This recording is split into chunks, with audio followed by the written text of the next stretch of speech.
कई बार।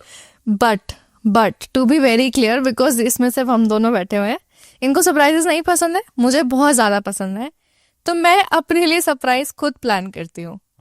मैं खुद ये सामान लेती हैं, उसको पैक करती हैं, एक डिलीवरी बॉय को बोल देती है आधे घंटे बाद आना, ठीक है, बेल बजाना। मैं ऐसे कहूंगी वाह ठीक है, ऐसे दे देना मुझे। नहीं, seriously, even when the birthday comes और व्हेन द एनिवर्सरीज कम्स ना, तो आई वांट कि मेरे को एक पर्टिकुलर एक्सपीरियंस चाहिए या मेरे को कुछ ऐसा चाहिए, तो फिर वो आप या तो इनको बता दो कि भाई मुझे ये जिंदगी में चाहिए, तुम मुझे ये लाके दे दो। अगर वो इंसान है जिसको ये सब चीजें समझ ही नहीं आती, जैसे इनको नहीं समझ में आता फ्लाइट्स बुकिंग कैसे करनी है, होटल्स बुकिंग कैसे करनी है, क्या बात करनी है, तो he has got a personal manager जो कि उनकी पार्ट टाइम वाइफ है। मैं फुल टाइम मैनेजर हूँ, पार्ट टाइम वाइफ हूँ। सही, यही तो बढ़िया बात है शादी की। हाँ, तो इफ यू वांट, मतलब ही यही है ना कि if- यार काम संभालो एक दूसरे का। जैसे ये सब कुछ मेरा काम धंधा पैसा रुतबा सब संभाल के बैठी हैं, मैं भी तो हूँ, घर के बर्तन कच्चे बनियान सब धो रहा हूँ, तो इक्वली बांट के रखो। if you want something, either earn it or get it. Do it by yourself. No one is responsible for your happiness or your sadness. और किसी भी रिश्ते में ना ईगो को थोड़ा डाउन रखो, आजकल बड़ा कलेश होता है। अभी मेरे एक दोस्त रिश्ते के लिए गया हुआ था, तो जाके उसने जो सवाल पूछा लड़की से, वो सीधा वो जो कॉमन सवाल होते हैं कि आपको बर्तन धोने आते हैं, खाना वाना बना लेते हो, और छोटी मोटी चीजें सिलाई विलाई, वो मदर वो गाँव का ही था बेचारा। तो लड़की ने सीधा बोला हाउ डे यू, मैं घर के काम करूंगी क्या, नौकरी करती हूँ, 1.5 लाख की सैलरी है मेरी, ओके। तो भाई ठीक है, 1.5 लाख की सैलरी, कोई 5 भी कमा रहा होगा, तो नॉर्मल सी चीजें, ये बेसिक चीजें हैं। एक रिश्ते में आजकल बड़े सवाल आते हैं, जब मैं क्वेश्चन आंसर राउंड चलाता हूँ इंस्टाग्राम पे, तो मेरे को बड़े सवाल आते हैं लड़कियों के खास करके, सर मुझे घर का कोई भी काम नहीं आता, तो क्या मेरे बॉयफ्रेंड को वो काम आना चाहिए या मुझे सीखना चाहिए? तो मैं एक चीज कहता हूँ, अगर आपको नहीं आता तो आप सीख लो, सीखने में कोई बुराई नहीं है, कभी ना कभी काम आएगा। लेकिन मुझे ऐसा लगता है, मुझे मेरा पर्सनल एक्सपीरियंस है कि लड़कों को घर का थोड़ा बहुत काम आना चाहिए, क्योंकि आपको नहीं पता है कब जरूरत पड़ जाए कि वाइफ की तबीयत खराब हो या वाइफ घर से बाहर हो, आपके घर में बच्चा है, तो आप फोन करके कुक को बार बार जल्दी आओ दोबारा से खाना बना नहीं हो पाएगा। छोटी छोटी चीजें हैं लाइफ में, ये सीख लो। अगर लड़का नहा के निकलता है, टावल को आराम से बाहर कहीं धूप में रख देता है, कपड़े प्रेस करके रख देता है, वाइफ बिजी है तो वाइफ के कपड़े प्रेस कर दिए, या कभी कुकिंग कर ली, कुकिंग तो वैसे भी शेफ वाला काम माना जाता है। अगर घर के छोटे मोटे काम कोई मर्द कर देगा या कोई मर्द करता है तो वो नीचा नहीं हो जाता। अगर घर की कोई औरत कोई भी काम नहीं करती है लेकिन नौकरी करती है, पैसा कमाती है, तो उसके अंदर ईगो नहीं है, उसे नहीं आता तो नहीं आता, वो अपने टाइम में अपने काम कर रही है, वो लड़के अपने टाइम पे अपना काम कर रहे हैं। इक्वली बैलेंस बना के चलो। पैसा, घर, गाड़ी तीनों रखो, कितनी रख रही है वो आपकी चॉइस है, ठीक है। एक मटेरियल वाली चीजों के अंदर जो कपल फंस गए लाइफ में, मुझे ऐसा लगता है जिंदगी में बाहर नहीं निकल पाते।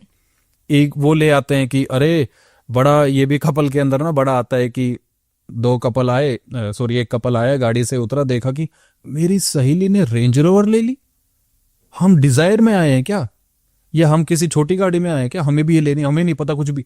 मत रखो ना यार, ये कोई किसी के पास बड़ी है, किसी के पास छोटी है, तो वही वाली चीज है, चलने दो। ये ऑल्सो शादी वाली बात से ना मुझे एक चीज याद आई। लोग अक्सर पूछते हैं कि शादी जब रिश्ता देखने जाते हैं तो वो जो एक सोसाइटी ने हमारे लिए क्वेश्चन शेयर कर दिया, वो क्वेश्चन पेपर गाइस, ये वो सवाल है जो हर बार पूछा जाता है। क्या सवाल पूछें, लड़का लड़की से और लड़की लड़के से? सो आंसर इज, बताओ।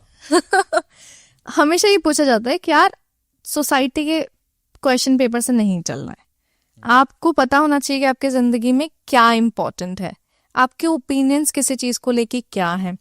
तो फॉर मी व्हाट वर्क्स ना बेस्ट, कि सामने वाले इंसान को अनकंफर्टेबल सिचुएशंस में डाल दो। फॉर एग्जाम्पल ये कि अगर मैं जिंदगी में कभी ये फैसला लूं कि I don't want to work anymore, मैं आगे नहीं कमाना चाहता हूं, क्या तुम करोगी? If the partner says yes, it's okay.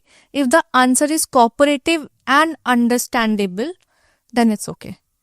अगर मैं कल को बीमार हो जाती हूँ या फिर मेरी हेल्थ सिचुएशन ऐसी हो जाती है that I am not able to work, I am not able to earn, और घर का कोई काम करने के लिए मैं नहीं काबिल हूँ, तो तुम क्या करोगे?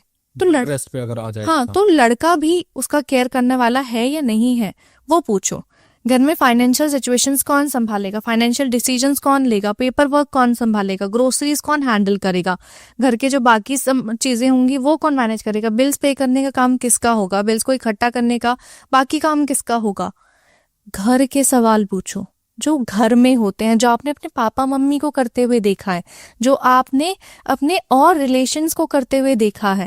बिकॉज शादी is not just getting into physical intimacy और वो 24 घंटे और 12 महीने आपका लव एंड रोमांस एंड वो हनीमून पीरियड नहीं चलने वाला है। At the end of the day अगर आप 7 दिन का हनीमून बना के आ रहे हो तो आपको 8वें दिन नौकरी पे भी वापस जाना है, घर के काम भी करने हैं और बच्चों को भी संभालना है, रिश्तों को भी संभालना है और घर को भी संभालना है। तो वो सवाल पूछो जो घर के लिए और आपके लिए जरूरी है। अपने ओपिनियन सामने रख दो कि मेरे को for example particular political party नहीं पसंद, या मुझे ये काम नहीं पसंद, या मुझे ये क्लब्स एंड पार्टीज नहीं पसंद, एनीथिंग, कुछ भी ओपिनियन है, अगर सामने वाले का जो आंसर है वो ऐसा है जिसको आप मतलब डिफरेंस ऑफ ओपिनियन होने के बाद भी आप उसकी रिस्पेक्ट कर सकते हो, you are not landing into a argument और अ फाइट, देन वो रिश्ता अच्छा चल जाएगा। कहने का मतलब ये है कि दो छोड़ नहीं होने चाहिए Yes. चीज की, कि वो इस डायरेक्शन में भाग रहा है, वो इस डायरेक्शन में भाग रही है, वो रिश्ता जोड़ने से पहले ही रिश्ते टूट जाती है। क्योंकि आप दोनों को मनाने से पहले एग्री उस चीज को करने में लग जाते हो कि उसने ये बोला, उसने ये बोला। एंड मैं हमेशा कहता हूं कि किसी भी रिश्ते में ना शादी से पहले खुल के बात कर लो। आज के टाइम में लिव इन में रहना शुरू कर दिया ना, साथ घूमते हो, साथ खाते हो, साथ पीते हो, सारी चीजें हो रही है ना, फिर सवाल क्यों नहीं हो पाते हैं?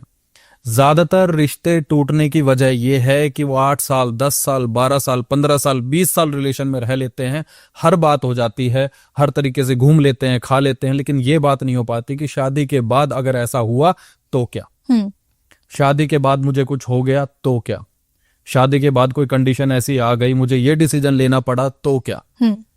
तो शादी से पहले लिव इन में रहते वक्त गीले तौलिए की बात कोई करता ही नहीं है। कहने का मतलब यह है कि हनीमून से लेकर के हर लाइफ की ट्रेजेडी आप डिस्कस कर लेते हो, लेकिन अपने ऊपर सवाल रख के कभी नहीं पूछते हो।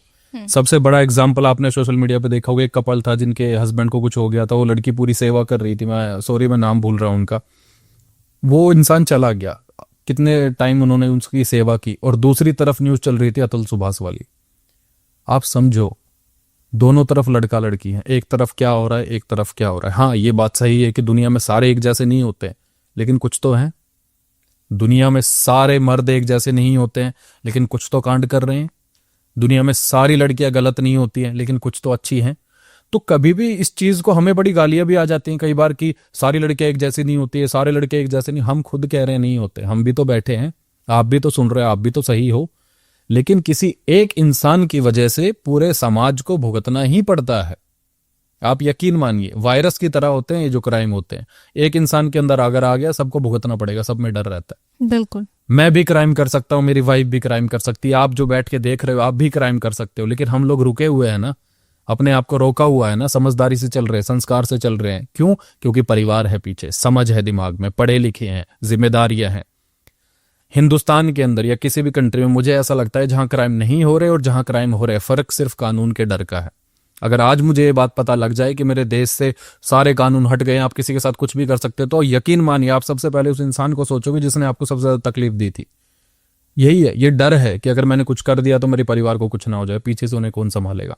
लेकिन जो क्राइम कर रहे हैं उनके मन में नहीं है डर, क्योंकि उनके आगे पीछे कोई नहीं होगा, या तो वो फ्रस्ट्रेट बैठे हुए लाइफ में, तो क्राइम किया, जेल में बैठ गए जाके। लेकिन एग्जाम्पल तो देने पड़ेंगे। कोई इंसान किसी का रेप कर रहा है, बहुत गलत है, मैं हमेशा कहता हूं, आज भी कहता हूं, मार दो साले को, नंगा करके चीर दो बीच में से। लेकिन एक लड़की ने एक लड़के को सुसाइड करने पे मजबूर कर दिया, उसका क्या? एक लड़की ने किसी लड़के के ऊपर फेक रेप केसेस कर दिए, मैं फाइलें दिखा सकता हूं, आप गूगल पे जाकर सर्च कर लीजिए कितने केसेस हैं। एक लड़की ने 7 शादियां कर ली, 6 लड़कों से एलिमनी ले ली, 7वें में जाके पकड़ी गई है, उसका क्या? तो ना लड़के सही है ना लड़कियां सही है, लेकिन इन दोनों में कुछ तो लोग हैं जो सही हैं। सो हमेशा समझ से